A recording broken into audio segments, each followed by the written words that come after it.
Chinki detective जे की अच्छी दोस्त है। दोनों साथ में कॉलेज भी पढ़ते थे, तभी से उनकी दोस्ती है। एक दिन चिंकी डिटेक्टिव जे को फोन करके अपने घर बुलाती है। डिटेक्टिव जे भी तुरंत उसके घर पहुंच जाता है। मेरे हीरे की अंगूठी चोरी हो गई, मैंने उसे उतार कर बेड के पास वाले ड्रॉर में रखी थी। ये सुनकर डिटेक्टिव जे तुरंत उसकी ड्रॉर चेक करता है, पर उसमें तो लॉक लगा हुआ था। डिटेक्टिव जे ने चिंकी से पूछा तो उसने बताया, हाँ मैं ड्रॉर को हमेशा बंद रखती हूँ और तब भी मैंने अंगूठी रखकर ड्रॉर लॉक कर दी थी, पर फिर भी पता नहीं कैसे चोरी कर ली। चिंकी, तुमने चाबी कहाँ रखी थी? हो सकता है कि उस चोर ने पहले तुम्हारी चाबी चुराई हो और फिर तुम्हारी अंगूठी। मुझे तुम्हारे यहाँ जो भी मौजूद हैं उनसे बात करनी है, उन्हें बुलाओ। चिंकी ने घर में मौजूद सभी नौकरों को बुलाया और डिटेक्टिव जे ने एक एक करके उनसे पूछताछ की। तो माली कहता है, मैं तो अपने काम में ही मस्त रहता हूँ, मैं तो कभी मैडम के कमरे में आता भी नहीं हूँ और आज भी बाहर पौधे वाले से गार्डन में नए पौधे लगवा रहा था।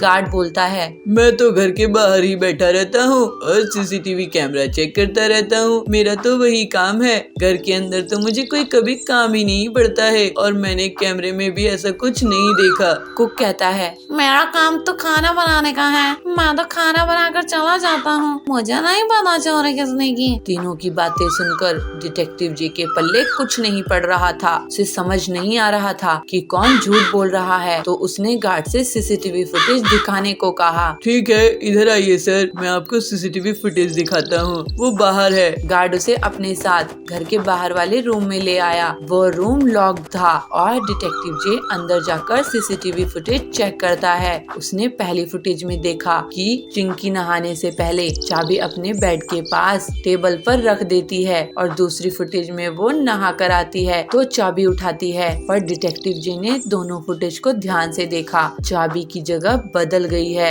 मतलब किसी ने इसी बीच में वहाँ से चाबी को चुराया, ड्रॉर खोली और अंगूठी निकाली। लेकिन डिटेक्टिव जे चाबी चोरी से पहले की फुटेज देखने की कोशिश करता है, लेकिन वो फुटेज मिसिंग थी। मतलब किसी ने वो फुटेज डिलीट कर दी। पर इस सीसीटीवी रूम की चाबी तो हमेशा गार्ड के पास रहती है। इसका मतलब सीसीटीवी फुटेज उसने ही डिलीट की है। डिटेक्टिव जे ने गार्ड को एक थप्पड़ जड़ा और गार्ड ने सब सच सच उगल दिया। मुझे माफ कर दीजिए सर, मेरे मन में लालच आ गया था। मैंने जब मैडम को अंगूठी रखते हुए देखा और चाबी भी पास में पड़ी देखी तो मैं तुरंत अंदर गया और चाबी उठाई और ड्रॉर खोलकर मैंने वहाँ से अंगूठी निकाल ली। सर प्लीज मुझे माफ कर दीजिए, मैं आज के बाद कभी चोरी नहीं करूँगा सर। चोरी की सजा तुम्हें मिलकर रहेगी। चोरी करना कानूनन अपराध है और तुमने चोरी की है, भले ही कोई भी कारण हो। अब तुम्हें इसकी सजा भुगतनी होगी। केस सॉल्व, डिटेक्टिव जे अगेन रॉक्स।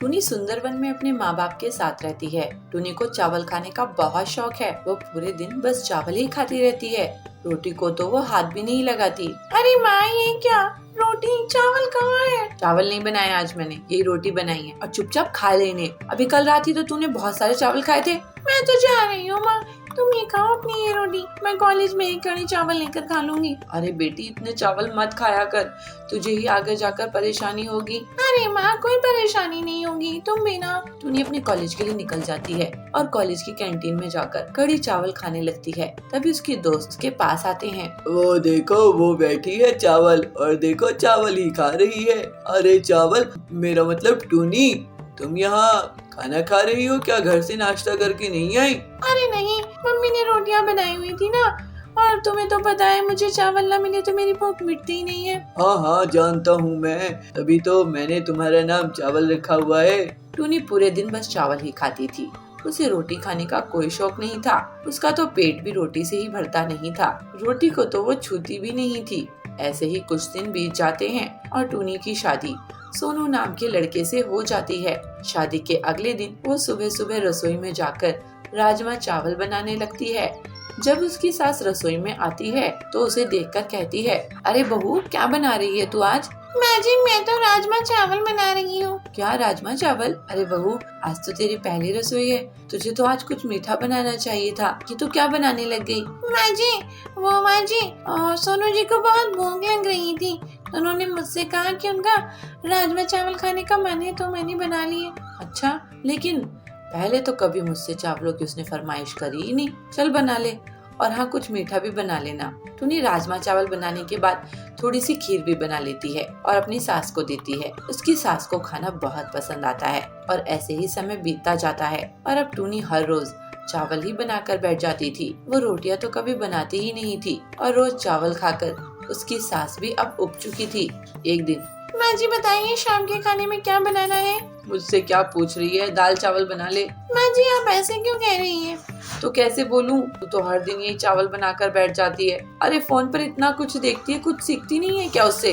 अच्छा तो माँ जी ये बात है, अभी आती हूँ। टुनी रसोई में जाती है और जाकर वेज बिरयानी बनाकर लाती है और अपनी सास को देती है। ये लीजिए माँ जी आपकी नई रेसिपी वेज बिरयानी। अरे इसमें भी तो चावल हैं। माँ जी मैं क्या करूँ, मेरा चावल के बगैर गुजारा ही नहीं है। चावल ना खाऊं तो पेट भरता ही नहीं है। और तू चावल बना लेती है तो उससे हमारा पेट नहीं भरता। तू हमारे लिए रोटी बनाया कर। ठीक है माँ जी। ऐसे ही टुनी अब रोज उन सभी के लिए रोटी बनाती और खुद के लिए चावल। लेकिन ऐसे ही चावल खाते रहने की वजह से उसके अंदर आलस और बढ़ता जा रहा था।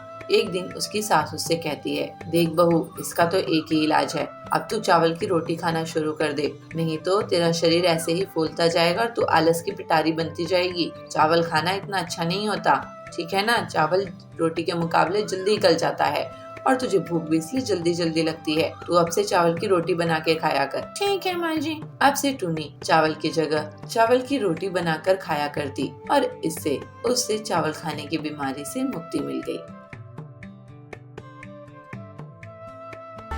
साधुपुर नाम के गांव में सिंदूर नाम का एक लड़का रहता था। वह देखने में बहुत सुंदर था, लेकिन उसकी एक आदत खराब थी कि वह खाना खराब करता था। वह ज्यादा खाना लेकर खाना फेंक देता था। कुछ समय बाद उसकी शादी हो गई। वह घर जमाई बन गया। उसके ससुर ने उसको तिजोरी की चाबी और बाकी सभी जिम्मेदारी सौंप दी और बोले, मैं अभी तक अच्छे से कारोबार चलाता आया हूँ, अब तुम्हें इन सब को कारोबार की जिम्मेदारी को निभाते हुए कारोबार चलाना है। सिंदूर ने अपनी ससुर की बातों को कबूल किया। सिंदूर इसके बाद अपने पत्नी को बार बार कभी खाना, कभी चाय और कभी नाश्ता करवाते सताते रहता था। अब उसकी ससुर को इसके बारे में पता चला तो वह सिंदूर को बोले, तुम्हें दिन भर में जो चाहिए एक बार में क्यों नहीं बोल देते? तो सिंदूर उदासी से कहता है, मैं तो एक साथ बोलता हूँ, लेकिन वो कम पड़ जाता है। सिंदूर के ससुर ने इसके बाद पकाया हुआ खाना कहाँ जाता है इसकी पता लगाने के लिए रसोई में थोड़ी नजर रखनी शुरू कर दी। कुछ दिन रसोई में देखने पर उनको पता चला कि सिंदूर की मांग के अनुसार ज्यादा खाना बनता और वह पूरा न खाने की वजह से बहुत सारा खाना फ्रिज में पड़ा रहता था। इसको देख के चिंतित ससुर सिंदूर को खाने की अहमियत के बारे में सिखाने की ठान ली। एक दिन उन्होंने सिंदूर को बुलाकर कहा, हमारे पहले वाले नौकर के बच्चे की तबीयत ठीक नहीं है, मुझे वहाँ जाना है, क्या तुम भी चलोगे? सिंदूर भी अपने ससुर के साथ जाने के लिए तैयार हो गया।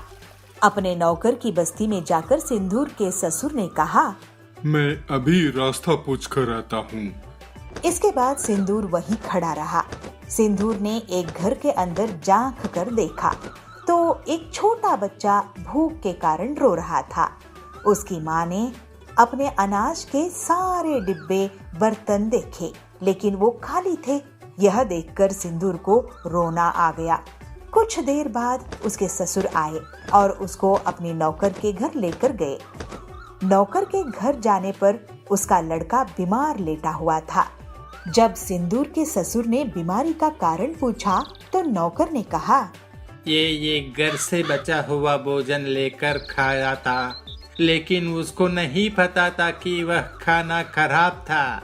उसको खा के बेटे की तबीयत खराब हो गई है।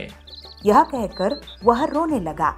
कुछ देर के बाद सिंदूर और उसके ससुर अपने घर आ गए।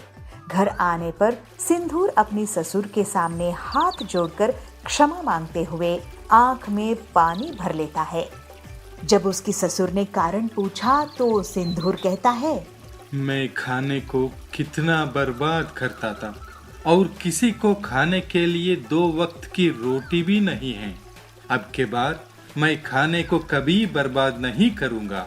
सिंदूर को खाने की कीमत महसूस होने पर उसके ससुर खुश हो जाते हैं और सिंदूर ससुर से कहता है, हमें अन्न को कभी भी बर्बाद नहीं करना चाहिए।